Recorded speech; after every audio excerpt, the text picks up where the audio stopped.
Hey, everybody, and welcome back to another episode of the Hazmat Guys. I'm Michael Monaco. Yeah. Starting this conversation off for only another 9 times before we switch out. It's so silly. We wait is. 2 years to have this like virtual handoff. Like so stupid. It is, but it's like this little milestone that plays in my head. It's like, oh, I only get to do this 9 more times. Yeah. So I'm Bobby Solison, and we just, a couple of hours ago had our periodic meeting of the minds, where we started talking about what goodness is coming for the show and for the community and all this other stuff that we're trying to put together. Now that we're both retired. Yes, we are. Mike, as of a couple of days ago, congratulations. Thank you. Is now retired, so we can dedicate a lot of time towards developing. Do you know what they did to me at work? That was probably the most awkward thing. What? And thank God we got a run in the middle of it, but they were going to turn around and do a compliment circle. Oh no. Oh. Yeah. So for anyone that doesn't know, yeah, compliments make me very uncomfortable. So they were you normally don't hear something like that in a firehouse, but only because it like sends shivers down my spine. Yeah, I think you suck. So I do suck. I agree with you 110%. And I'd much rather hear that than anything else. But all right, let's see. Happy hour just happened. Yes, it did. Happy hour was good. There was something that was talked about, and I said, write it down because you're going to remember it, and I can't remember what it was. Go ahead. It'll come to me. Yeah, it's the fourth Thursday of every month, 1900 hours Eastern Standard Time, hazmatguys.com/happy. Conferences are coming up kind of quickly. We have May, which is just, as of this recording, next Friday, Midwest Conference, and then almost right on the heels of that, Cold Zone, where I get to hang out with my peeps up in the northern sector. And then we'll see everybody in Baltimore. And Massachusetts, I think, is the last one for the year for us, unless something else pops up. But we haven't been invited to any other. So yeah, it's amazing how springtime really just peppers them in. Yeah, exactly. And then, we'll see what the off season brings, and we're gearing up, guys. All right. So what do we got today? Okay, so we have a conversation that went back and forth online. It was a private conversation, so I'm not using any names, but I do want to read the question. I have what I responded. I'd love to hear your thoughts, and I'd like to try to apply it to various aspects of our response, because I think this lends to several different, how does it apply in this situation? How does it apply to this situation? And it definitely applies to fire as well, so we could chat a little bit about that. He starts off by saying, hello, sir. Can I bug you with a question? I have a note from some time ago from some hazmat class, and it says, priorities equal me, we, and them. Something about this doesn't quite sit with me because them comes last. But maybe on a hazmat call, it's different than a fire call. Maybe because not having the proper gear on the fire trucks. Do you have any thoughts on this? Thank you. Yeah, I've heard this before. He's having a hard time with me, we, them. Yeah. I agree with the statement, me, we, them. But what's your thoughts? So their whole thing is, and I think I don't want to put words into the guy's mouth that said it, but I think what they're trying to do is you have to take care of yourself before I can take care of my partner, before we can take care of the operation. So if you're going to, and I can give you a good analogy, well, 2 of them actually that come off the top of my head, is one is the, you hear it all the time in airplanes when they're like, the oxygen mask might fall down, but put on yours before you put it on your kids. Which goes against what parenting is about. And you're like, I take care of my kids first. But if you don't put on yours, you're not going to make it to put on your kids. And you can always make another kid. Kind of the exact argument. Yeah, it's the exact argument. There was a little old lady sitting next to me on a Delta flight, and the mask dropped. I refused to put it on because I'm supposed to put it on kids. Clearly, I would have told her, wait her turn and tied a knot into it. When I'm good and ready, I'll pull that knot out. So, and that kind of goes back to even another example which I was drilled into my head was when you're doing like and again, I know we have people that are not in the fire service, but you can kind of appreciate this.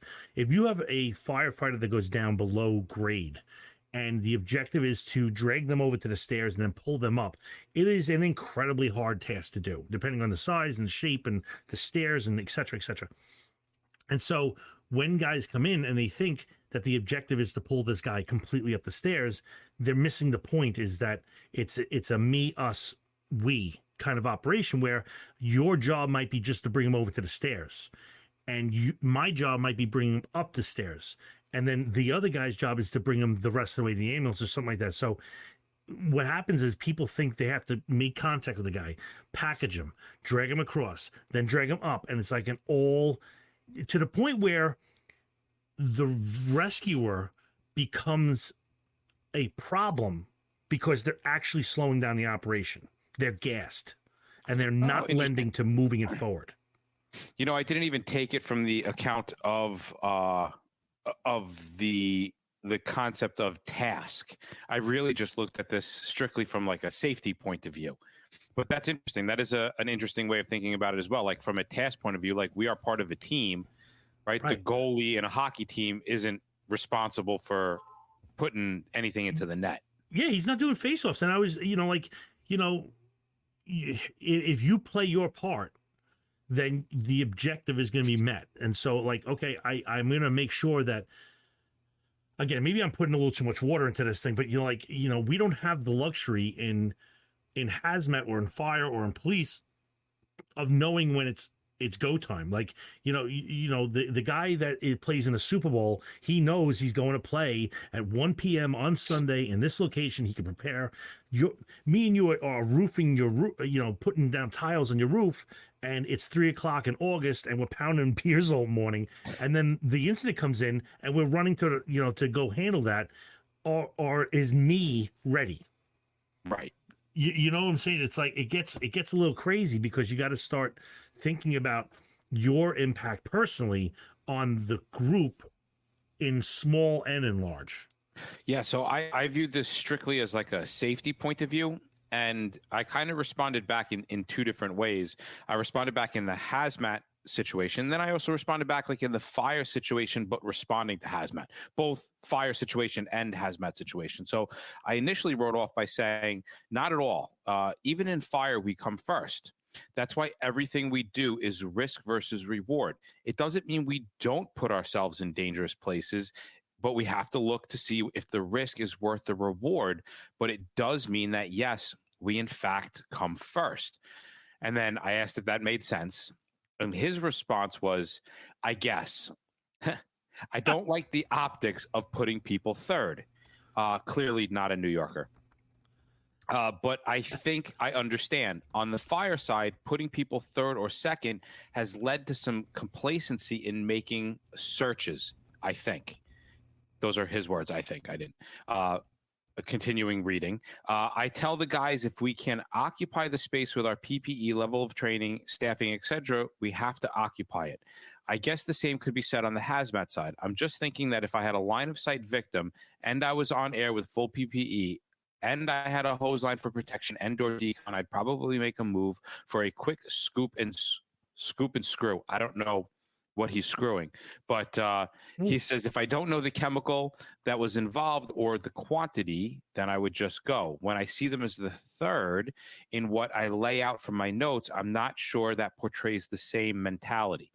I know outside of the line of sight victims, we have to go slow, meter, ID the product, etc.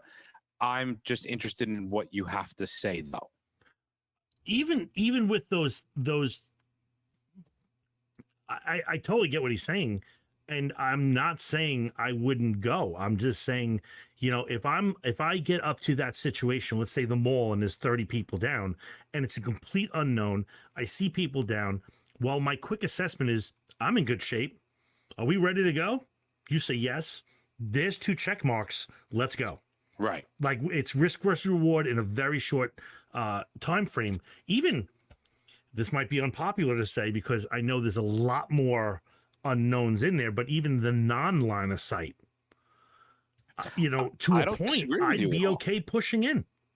I think this is where education really comes into play. And unfortunately, on the fire side of hazmat, meaning the operations level, the the knowledge and understanding isn't there to make a proper risk benefit analysis, right? Because think about it, out of all the chemicals that are out there, how many are like, we think about hazmat and it's like, oh, you're taking a breath, you're going to drop dead, like, or it's going to touch your skin, it's going to turn Right. you into a zombie. Those don't exist.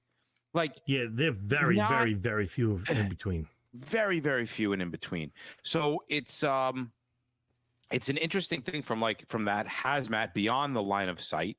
But line of sight just means you haven't gotten far enough to see him yet. Like Well, what is let me line throw of this out sight? at you. Do you think? I mean, obviously, experience comes into reading the room and having a better size up, et cetera, et cetera. But how much do you think that can be taught versus experienced? I think it could be taught extensively, actually. Okay. I really do, right? So let's take the worst of the worst, right? Let's take that chemical warfare agent in a subway, Okay. right? The end all be all of the hazmat scenarios, right? Sarin release in a subway station. Okay, great. In my training, when I train operations guys, like, let's forget about hazmat, because hazmat often has a completely different role in a situation like a sarin attack, where we are literally not there for rescue, we are there for mitigation. So when we are teaching these classes, when we're teaching operation level firefighters, we try really hard to be really clear in that you make that risk because the danger to you is actually not that great to perform your mission. So let's say I had a person that was down and they were showing all the signs and symptoms of sludgeum, and I ran in and I had my bunker gear on and I had my SCBA on, which is exactly what you should be wearing for a rescue. Mm-hmm. I ran in, I grabbed them, and I pulled them out. I did the line of sight, right? So here I have sarin, one of the most deadliest things that are out there as far as concentration wise. However, I know that I need to get it on my skin. There has to be direct skin contact. And as long as I'm in my bunker gear and my PPE, yes, the gear may in no way, shape, or form chemically protect it, but it's giving me a physical barrier.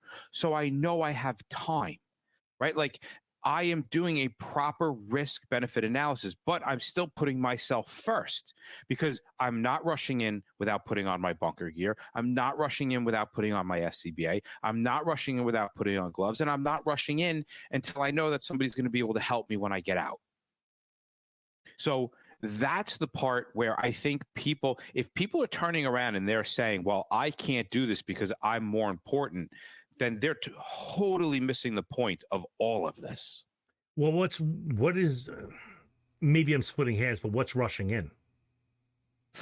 Oh, well, I think rushing in would be not doing what it takes to properly protect yourself. In my opinion, rushing in would be not doing right. So if I got off the rig and I didn't take those few seconds to put my gloves on or to put on my SCBA, a few that seconds, would be rushing in. Oh yeah, moments. Yeah, that's the key, is like, and I think the actual physical duration of that,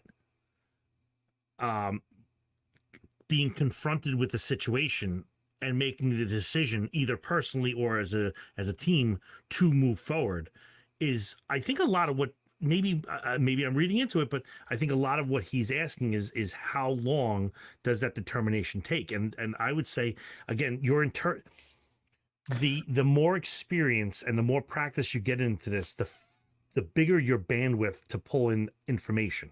Right, but we can't rely on experience with hazmat. No, because hazmat doesn't exist that often to have experience with. So right. We literally have to just go off of our training. Right. So the more practice and stuff, I might be able to process, 20 bits of information, because I've done this a lot of times. I've taught it. I've done it. I've experienced it. I've been there and done it. Whereas a guy that might only have classroom might be able to bring in 5 points of data. Okay, all that means is it's going to take you 4 seconds and it takes me 1 second. Mm. You know what I'm saying? I think it's a calculation of time. I think it's like, you're still going to have to take in all the data. Right. You're going to have to read the room and make your subjective, argument to yourself, because some people are risk adverse. Right. Some people, like, yeah, I listen, if we're driving too fast on the road and, things aren't going some way, that I want, I can yell at the driver and say, slow down. And at the same time, like when you're at one of these scenes, this is like kind of like where you're in row 32B on the plane. You can't just yell at the pilot to say, hey, slow down. You're a little bit more removed from the operation functionally. Yeah. You can still have the same apprehension. It's just you're going to have to relay it in a different way. I think I'm saying that right. Yeah, no, I do understand what you're saying. And in the response back, I did also address his concerns with this on the fire side during fire operations. And so I wrote back, okay, it's confusing terms. What you're referring to is laziness or poor training. Putting ourselves first looks like this.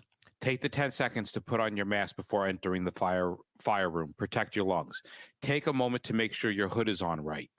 Don't put your life at risk for a body recovery. Don't get yourself meaninglessly hurt or killed for no reason. Just as I wouldn't enter a fully involved room because I know I can't make it 5 feet in full PPE, no one is alive. Risk versus reward isn't saying don't make that grab of line of sight. It's saying understand the risks so that you know whether what you're risking is worth the reward. But again, what was described in the beginning is not a factor of us putting ourselves first. It's a factor of a shitty firefighter not doing their job right. Right, but see, there's a lot of gray between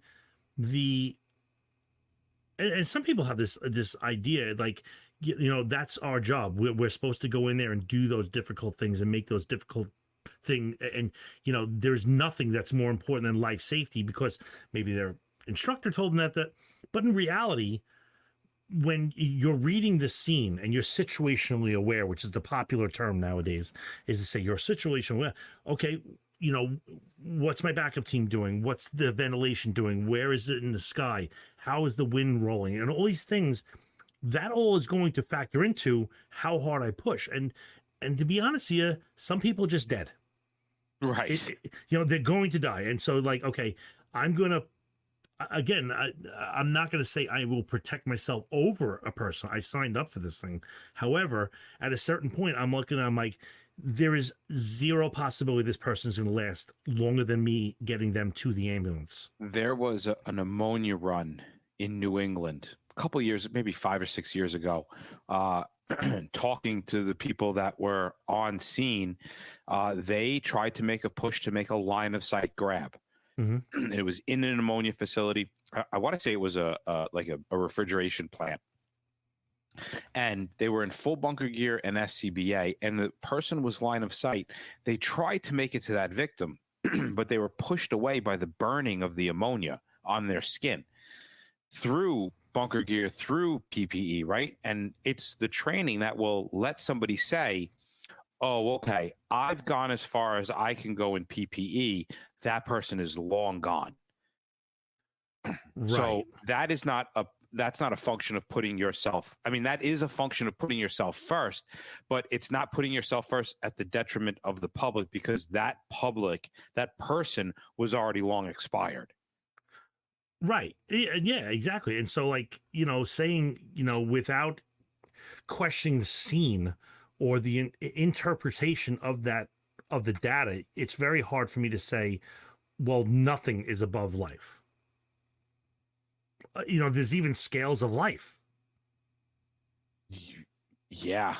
I hate to say it, it sounds very cold, and I'm sure there's gonna be people that are like, that's BS, man. You hung it up. Well, you don't know how it is. I don't think at all. I think if you talk to any firefighter and the tones come out and you hear child trapped on the floor above, there's going to be a bigger push than just grandma trapped on the floor above. Much faster, much harder. I'm going to be pushing a lot more. A lot of my safeties and guardrails will be down. Right. Right. I'm definitely going to risk more for that benefit of a child. So yeah, as much as we want to turn around and say, oh no, all life is equal, I think we're being disingenuous to just the nature of hearing, one type of life over another. And if we don't acknowledge that, then we're kidding ourselves. I like this. This is a good one, because you know what? People are thinking this, whether or not they want to bring it up in class or whatever. It's those things that that people won't bring up in class that are probably the most important ones that we do on the show, because they're all thinking it. Yeah. I tell people all the time, I'm like, okay, the class is done answering the question. I'll wait for the 4 or 5 cowards at the end of the class to come up and talk to me personally, because you guys are too chicken shit. And sure enough, guys come up and they start wandering around. And I'm like, here's my cowards. Here's my cowards. Yeah. That's some interesting stuff right there. Yeah, not too bad. Well, that with that one, we'll catch you guys next week. Bid you adieu. Bye.